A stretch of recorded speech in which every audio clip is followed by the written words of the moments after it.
In this video, we're going to cover a 3-step guide on how you can use Twitter to actually improve your business marketing. So social networks, right? Things like Twitter, they're not actual live networking events, but it does help if you think about them like that. So when you jump into a room, and if you are physically going to a networking event, you don't want to be that person who's jutting in right away, giving you your business card, asking to set an appointment or for them to buy something, right? You don't show up with a catalog of stuff and ask people to buy. And it's kind of like that in social media, specifically with Twitter.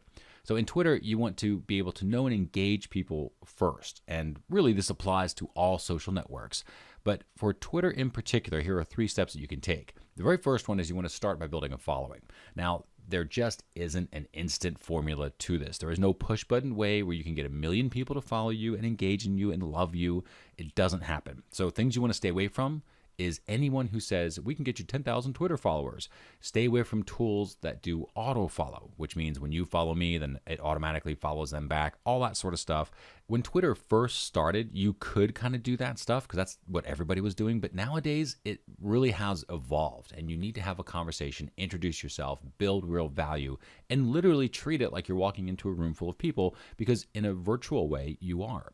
So start by going on Twitter, obviously signing up if you don't already have an account, and think about kind of what the business is about. And then you want to start following people who share the same interest as your business. So if your business is about online marketing, you'd want to search for other online marketers and follow them so that you can get part of whatever their tips are that they're sharing, and you can engage them, direct message them, get comments back from them, all that sort of stuff. You can also do hashtags, which let's say, for example, you are a retailer of kitchen stools. You could do hashtag cool chair or hashtag kitchen and see what people are looking for and talking about, and then maybe follow some specific people that way. So your Twitter feed, right? This is the main sort of news stream. So on Facebook, they have what they call a timeline, and in Twitter, just kind of that Twitter stream. It's a good stream of conversations and content. That's really what you want to see, focused around whatever it is that your particular topic is about. And you want to go through and, of course, choose the ones that are most relevant to your brand and then start engaging with them, which means you can retweet. You could actually, what they call reply back to them, direct message them, ask them questions, and actually have conversations with these people. So stick this thing out, right? So that's sort of the engagement process. That's the first step. Get engaged, get started, get conversations going. This second step is all about consistency, because this is where most people fall off.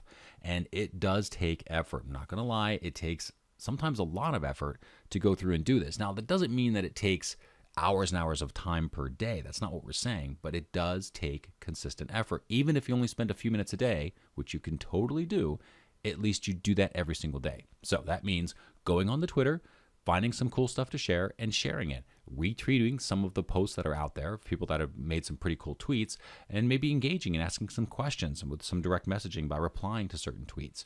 50% of the users that are on Twitter are more likely to make a purchase after following a specific brand on Twitter. Now, that just makes sense because really you're more likely to buy something from a company or person that you know, like, and trust, and Twitter can help you to build that. So when it comes to Twitter, if you're thinking about, well, should I do Twitter or something else? I mean, I think you should add Twitter to your personal repertoire if you have the resources available. Ourselves, we started doing that with Facebook and Twitter. So now, we've recently gone into Twitter to help to do that. And for us, we try to do at least 3 to 5 times a day. So randomly throughout the day, we'll go through and post tweets. Now, most of the time, we will try to use, I guess the best way to say this is we'll go through and actually do it for real, right? So we go to Twitter and we will actually post, and somebody is physically going in there and doing that, right? Using our account, logging into our account, and tweeting, a real live person doing it. But you can also use social media management tools, things like Buffer or Hootsuite, where you can kind of load all of the different things you want to tweet throughout the day, and then you can tell things like Buffer to go through and say, hey, post this one at 2 o'clock, post this one at 5 o'clock, post this one at 7 o'clock. That way you don't really have to be there real time to do it. And you can definitely do that, but we personally like to use those tools sparingly. We think they are great, and we want to keep using them, but we use them every once in a while because personally, we believe that Twitter sees a real-time post, that is somebody going in and actually tweeting and physically using Twitter to do it. It sees that and ranks it a little bit higher in its own algorithms when it comes to the quality of the Twitter account. If the Twitter account that you set up is nothing but these auto bots going through there and posting for you, it actually says it, right? It'll say posted by Buffer or posted by Hootsuite on your tweets. And if it's doing that all the time, Twitter has to look at that and go, well, there's really not a real person behind this. I mean, yes, there's somebody loading accounts, but that could also be a robot that's loading up these spammy URLs. And we just don't want to be associated or looked at in any way like that. So we want people to realize that we're a real person, right? That there's somebody behind this account that they can interact with.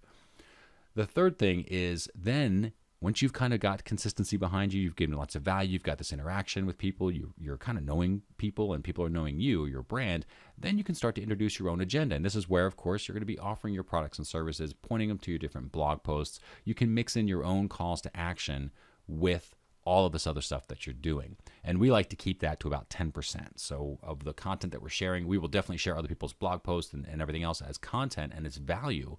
And occasionally we will do our own blog post as value. But anything that's a sales pitch, we want to keep to 10% of the tweets that we put out there.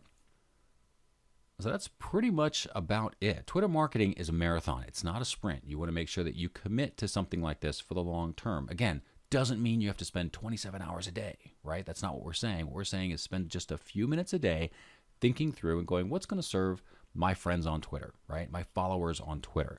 What are those people going to be interested in? How can I help them have a better day today or improve value to what they're going through right now? Go find a few things and then share those randomly throughout the day. Again, real time is always the best, but you can also have a little support by using the automated strategies like tools like Buffer. So realistically, this is how we look at it. And we look at all things like this. Realistically, we never look back and say, well, we tried it for a week. I guess it didn't work. We always go for a 13-week period of time. So, right. So we want a full 3 months of time that we're going to be trying a strategy. Then we look back at the end of 3 months and say, okay, what did we learn? What worked? What didn't? And what's next? And that's sort of how we do it. It, of course, will require a steady level of commitment and engagement. But again, that's just a few minutes a day is all we're asking. And then consider the returns, right? So when you've got just a few minutes a day that you're spending engaging with this audience and people are following you back and they're having conversations with you and you're kind of able to help provide value for individuals, you're building this tribe that's on this particular channel. And you can ultimately start posting things that will bring them back to your blog, bring them back to your opt-in pages or your sales pages, and you can ultimately, you want to obviously build in your own email list so that you can have a more personal relationship and communication with everybody. But you're meeting them where they are right now in a place that they're comfortable with on Twitter.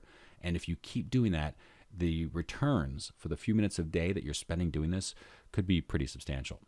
So remember, marketing on social networks, sticking with what works. So if you happen to have something that you feel is just better on Facebook or you're more comfortable on Facebook and you don't feel like you're ready for Twitter yet, don't try it. Just stay on Facebook.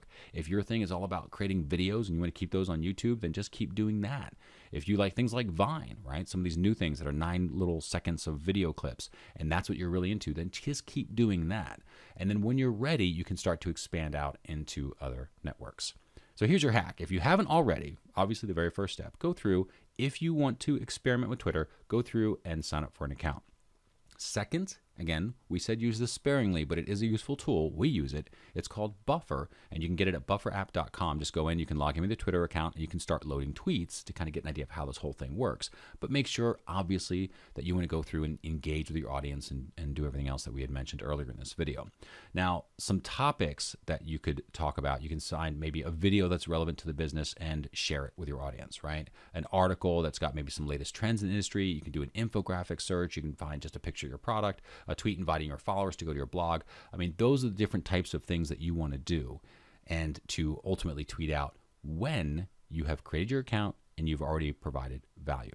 Okay, and then obviously you can schedule those tweets going through Buffer. Now, if you already have an account with Twitter and you've already got some engagement going, then we would just suggest, hey, go to Buffer and buffer these tweets out about your business and have it drop maybe once a day, something like that.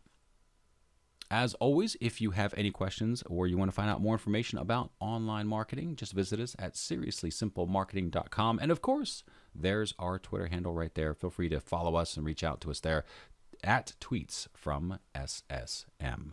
Thanks again for watching this video. We'll see you on the next one.